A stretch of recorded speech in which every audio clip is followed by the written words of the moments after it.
Hello दोस्तों आज की इस वीडियो में हमारे पास ये फ़ोन है। देख लीजिए, ओप्पो का एक फ़ोन है। तो इसमें क्या प्रॉब्लम आ रही है, इसमें कुछ दिन पहले ही इसका फ़ोल्डर लगाया है। तो फ़ोल्डर लगाने के 1-2 दिन सही चला है, लेकिन उसके बाद क्या हो रहा है, चलाते चलाते इसकी लाइट ऑफ हो जा रही है, कभी आ जा रही है। ये देख लीजिए, ये कभी आ रही है और कभी ये अपने आप चलते ही चलते, ये देख लीजिए, बंद हो गई।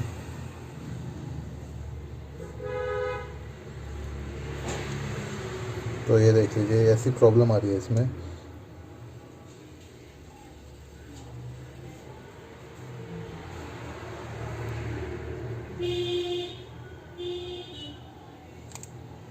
तो अगर आपके भी फ़ोन में ऐसी प्रॉब्लम आ रही है तो आपको क्या करना है, मैं आपको बताऊंगा।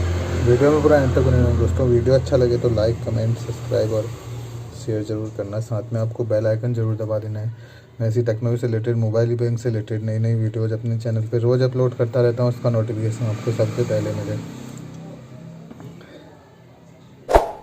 तो दोस्तों, अगर लाइट की प्रॉब्लम आ रही है तो ये देख लीजिए, आपको करना क्या है। सिंपली जो आपका ओरिजिनल फ़ोल्डर है, जब आप ये टूटा फूटा फ़ोल्डर निकाल के आप ओरिजिनल डुप्लीकेट फ़ोल्डर या कॉपी फ़ोल्डर लगाते हैं, तो उसमें दोस्तों अक्सर ये प्रॉब्लम आती है कि 2-3 दिन चलेगा, उसके बाद लाइट अपने आप कभी जा रही है कभी आ रही है, लेकिन टच तो वर्क कर रहा है, फ़ोन चल रहा है, लेकिन लाइट की प्रॉब्लम हो रही है, कभी अपने आप फ़ोल्डर बंद हो जा रहा है। तो ऐसी प्रॉब्लम में दोस्तों आपको करना क्या है, जो पुराना फ़ोल्डर है आपका, जो ओरिजिनल फ़ोल्डर है, उसका जो कनेक्टर होता है दोस्तों, मैं आपको दिखा देता हूँ, एक सेकेंड। ये जो कनेक्टर है,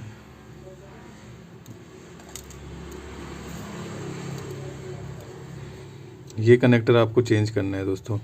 अगर फ़ोल्डर चलते चलते बंद हो रहा है या फिर बिना गिरे, अगर आपका फ़ोन गिरा भी नहीं है तो भी फ़ोल्डर बंद हो रहा है, तो आपको दोस्तों ये आपको चेंज कर लेना है।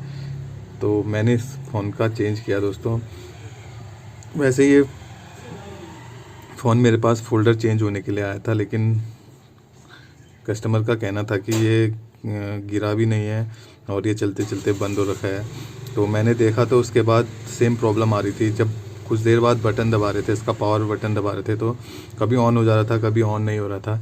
तो ऐसी कंडीशन में आपको सिंपली दोस्तों, जो ओरिजिनल फ़ोल्डर का जो कनेक्टर होता है, वो आपको इस डुप्लीकेट फ़ोल्डर के कनेक्टर में लगाना है।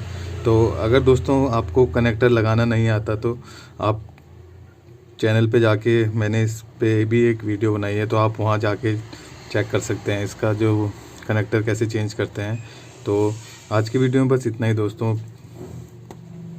वीडियो अच्छा लगे तो लाइक, कमेंट, सब्सक्राइब, शेयर ज़रूर करना है दोस्तों। वीडियो को जल्दी से जल्दी दोस्तों ज़्यादा से ज़्यादा शेयर करो, क्योंकि काफ़ी बार क्या होता है दोस्तों, नॉर्मली प्रॉब्लम आ जाती है। अगर आप कॉपी फ़ोल्डर लगाओगे तो चलते चलते बंद हो जाता है। तो ऐसी कंडीशन में नुकसान होने से बचिए। और आज की वीडियो में बस इतना ही दोस्तों। धन्यवाद।